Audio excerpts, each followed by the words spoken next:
بسم اللہ الرحمن الرحیم۔ ہمارے ملک یا ہماری انڈیا میں، ہندوستان میں، ہم مسلمانوں کے معاشرے میں کثرت کے ساتھ بہت زیادہ شیعہ کے اثرات پائے جاتے ہیں۔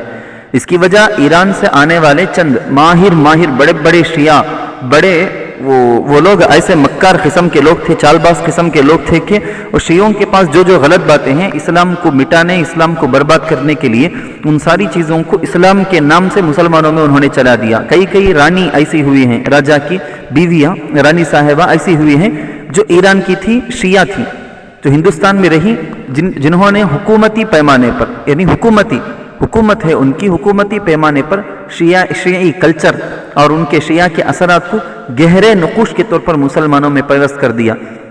ہم نے اپنے بچپن میں تک بھی دیکھا تھا، اب اللہ کا فضل ہے، اللہ کا کرم ہے، بہت ساری چیزیں کافی حد تک ختم ہوتی جا رہی ہیں۔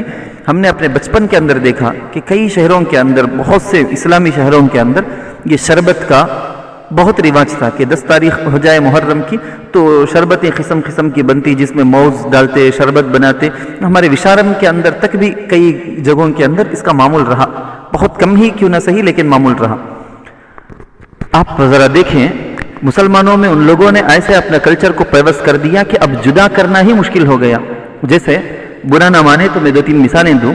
عورتوں کے ناموں میں جو بانو، بیگم لگتا ہے نا، بیگم فلاں بانو نام کے ساتھ جو بانو بیگم لگتا ہے، یہ شیعوں ہی کا وہاں سے آیا ہوا ہے رنگ۔ ہم غلط سمجھ کر تو نہیں رکھتے، لیکن وہاں سے آئی ہوئی کلچر ہے یہ۔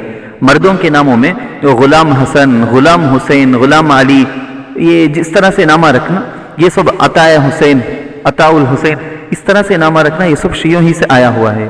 اور 10 محرم الحرام کو موز والی شربتیں بنانا، تقسیم کرنا، نان بنانا، تقسیم کرنا، دودھ کی شربتوں کی سبیل لگانا، بریانی بنا کر تقسیم کرنا، کرانا وغیرہ، یہ سب شیعوں کا طریقہ ہے، اسلامی طریقہ نہیں ہے۔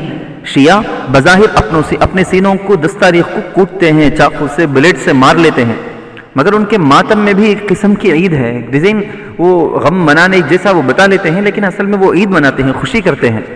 عیدوں سے بڑھ کر اس دن کو وہ لوگ اہمیت دیتے ہیں۔ شیعوں کے نزدیک شہادت حزن اور ملال کا سبب ہے، غم کا سبب ہے، ایک افسوس کی چیز ہے، تو وہ محرم اور عاشورے کو منحوس اور غم کا مہینہ سمجھتے ہیں۔ اس کے برعکس الٹا اہل سنت والجماعت کے سامنے قرآن اور حدیث کی جو آیتیں حدیثیں ہیں، ان آیتوں کو، حدیثوں کو دیکھتے ہوئے ہم کو بتایا گیا کہ محرم الحرام حرمت والا، احترام والا، عظمت والا، برکت والا مہینہ ہے، اس میں شادی کر سکتے ہیں۔ حضور علیہ السلام نے اس مہینے میں شادی کی، بلکہ حضرت حسن رضی اللہ عنہ نے بھی اس مہینے میں شادی کی ہے۔ تو شادی اس طرح کے خیر کے کام کر سکتے ہیں کیونکہ یہ برکت والا مہینہ ہے۔